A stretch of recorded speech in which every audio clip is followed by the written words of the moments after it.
walang mapait na kape at nakakainip na araw sa Keroppi Podcast. Hello once again. Hello and welcome sa ating podcast.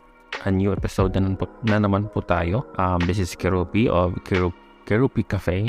Char. So welcome to my podcast. So for today's episode, mayroon ako nabasa na isang sulat, isang liham, but this is not for me.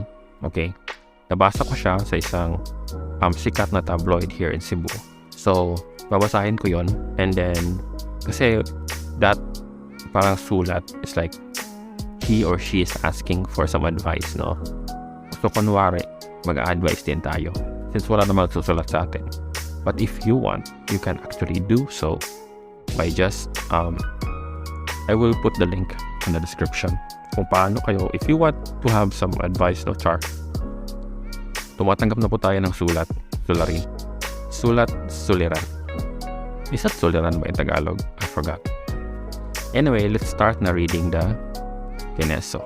Okay. It's in Bisaya, so I might translate it to English or Tagalog para maintindihan ng nakakarami. Char. Okay. Maayong adlaw.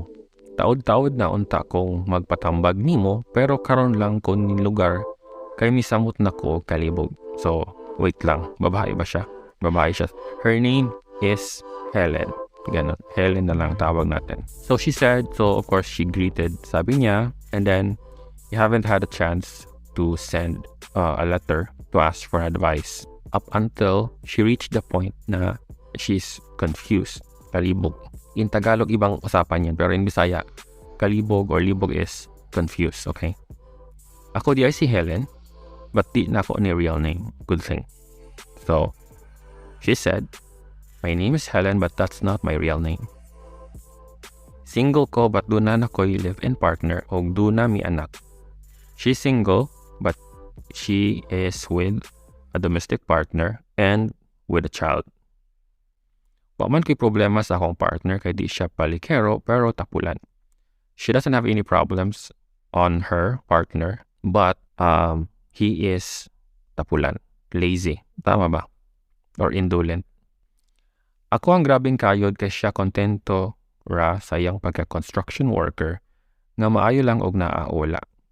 So in their relationship, she's the one who's working hard because her partner is a construction worker and there is no frequent, ano man tawag yun? Ano bang Tagalog ng parang walang gigs, ganon. Unta, high school graduate siya. Ako college level man ko, pero wakatiwas tungod sa kalisod. So, her partner sa high school grad, while she was a high college level, she wasn't able to continue or finish her college studies because of poverty. Karon na ako'y naila-ila sa online nga foreigner nga serious. And right now, she met this foreigner online, which she felt serious to her. Di kaayo milagyog edad og niari siya sa Cebu adtong December aron makikita nako. So the foreigner is not that old, and he actually went to Cebu and visited her last December. Nagmeet nga wa makahibalo ang akong pares. So they met without her partner. No, serious og buotan siya. According to her, the foreigner is serious and a nice guy. Nakaibaw siya sa akong sitwasyon og andam siya nga mubuha nako og sa akong anak. The foreigner knows her situation and willing to accept her and her child. Maunay ang akong nalimugan karon kay mobalik ko no siya dinhi aron magminyo mi og dadon mi niya igkahuman. Now she's confused because the foreigner said that he will come back here in the Philippines and marry her. At the same time, will bring her and her kid to his country. Sakto ka nga ako siyang dawaton. So she's asking if it's right to accept the offer of the foreigner, no? Bisan tuod tapula ning akong Paris, pero buotan. Because she's weighing also, her partner right now is a nice guy, is also a nice guy. Except that, he's kinda lazy. Kana lang iyang pagkakontento na lang nga makakaon mi og katulo sa usa ka adlaw. Maayo unta imo kong matambagan. Daghang salamat. As long as they can eat 3 times a day, he's good. That's the perspective of her partner, and she seems doesn't like that idea. That's why she's looking forward for that foreigner. And now she's asking if the recipient can give advice to her. That's it.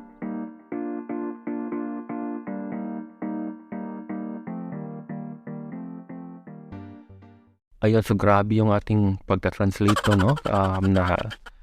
Anong tawag nun? Yung natin? Yung translation skills, yung English skills natin, medyo na test. Doon natitest na talaga yung English skills natin dito. Nagkakaroon-gramming na tayo, pero mas na-test pa because ita-translate natin yung Bisaya to English or to Tagalog. So hopefully, naintindihan nyo yung translation ko. No, so yun lang yung so in summary, yung problema ni Helen was she's confused of the two people now in her life, because there's this partner that she has while at the same time with a child with that person, and then there's this newcomer that seems like a yung may newcomer na parang better for her, parang ganon. So ano ba sa tingin natin ng sasagot natin? Hindi ko binasa yung sagot ng recipient, no, kasi baka naman bias. So dapat sarili nating kung mag-advise, char. Hopefully Helen is able to hear our advice, no, hopefully. Pero feeling ko hindi, it will never be. But anyway, for those who have also the same scenario, yung parang they're seeing a better future to someone, and then you're confused because there's this person na parang I don't know if you still have feelings for that person, or because you just have this anak or some responsibility, parang ganon, pero I don't know. So let's go ahead now with our advice now for Helen. So for me, kung ako, ikaw, Helen, I guess I need to settle first, or I need to ask first myself kung ano ba yung tingin mo sa newcomer. Ano ba siya, like, do you have feelings for that person ba talaga? Because ang nakikita ko kasi is parang you still have feelings to your partner. It's just that meron lang siyang something na pagkukulang na I think can be resolved by communication, by proper communication, or by proper meeting. Mag-meeting kayo kung ano ba talaga yung gusto mo mangyari sa buhay, na ikaw is yung person na you have ambition, you have future goals, or you have goals sa pamilya nyo, sa anak nyo, ganyan.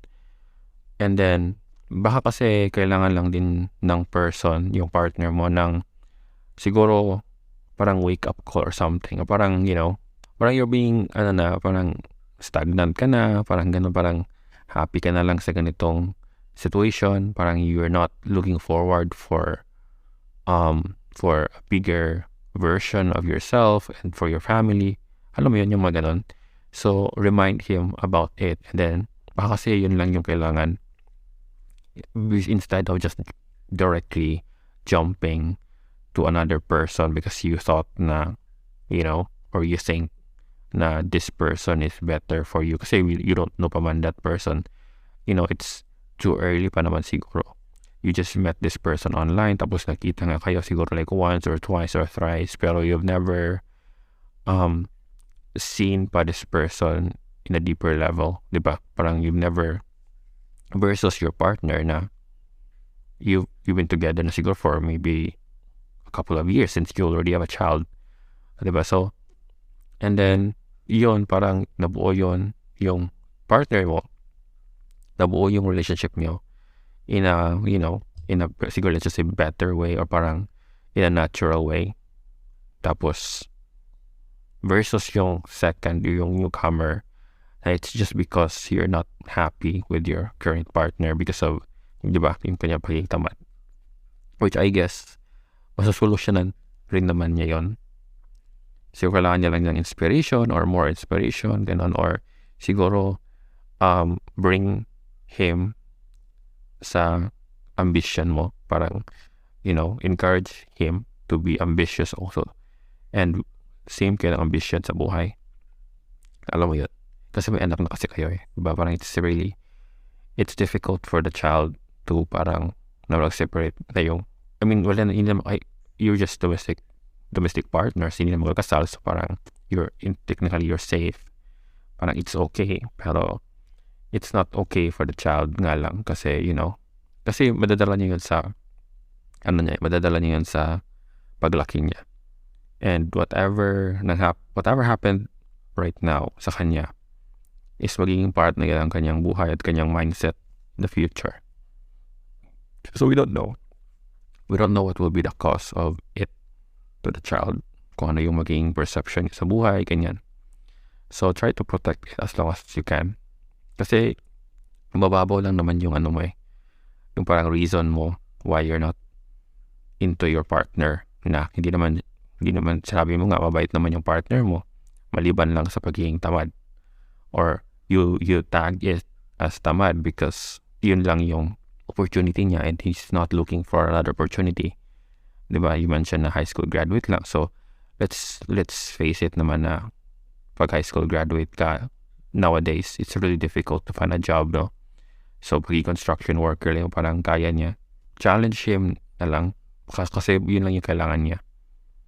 To further, to work harder. Or, not work harder siguro, but look for other alternatives na makakagaan sa buhay niyo. Kasi yung person na nakita mo ngayon, I'm not sure if you have a feelings to that person. Parang you just look at that person as an opportunity, not because you like, or maybe you like the person, pero you don't have that intimate feelings. So, ang advice ko talaga, in summary, is settle first your feelings, kung sino ba talaga yung matimbang sa dalawa, char. And also, settle din sa sarili mo kung ano ba talaga yung gusto mong sa buhay. At the same time, weighing things na i-consider mo yung anak mo. Kasi, for example, if you don't really have feelings na towards your partner, so at least, parang klaro yon, and then, klaro din sa pagiging sa anak mo, di ba? Kung ano yung maging mangyayari. Unless siguro kung anak mo is like, matanda na, like, siguro mga high school na, like, makakaintindi na at least sa nangyayari. Right? Pero kung bata pa yung anak mo, so medyo pag-isipan mo muna yan ng multiple times, ng many times, millions of times. Kasi this will create an impact sa mindset ng bata at sa buhay niya in the future.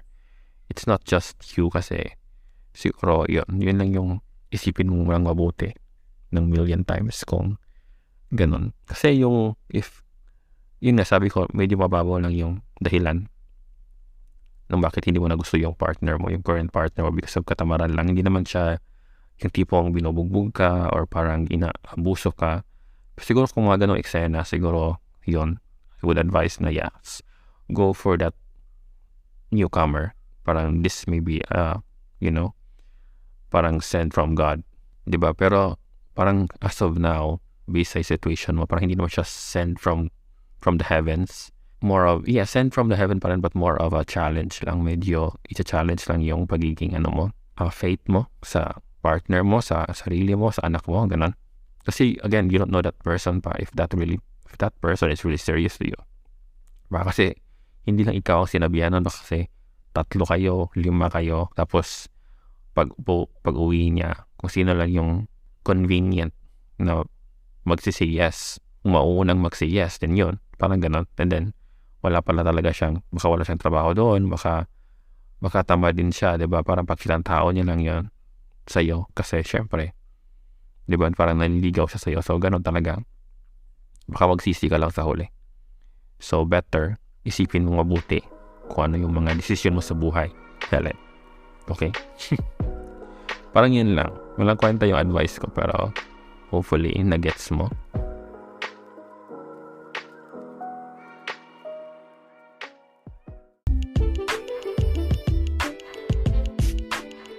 Ayan, so thank you so much for listening sa podcast episode na to. Hopefully, you're going to follow or subscribe.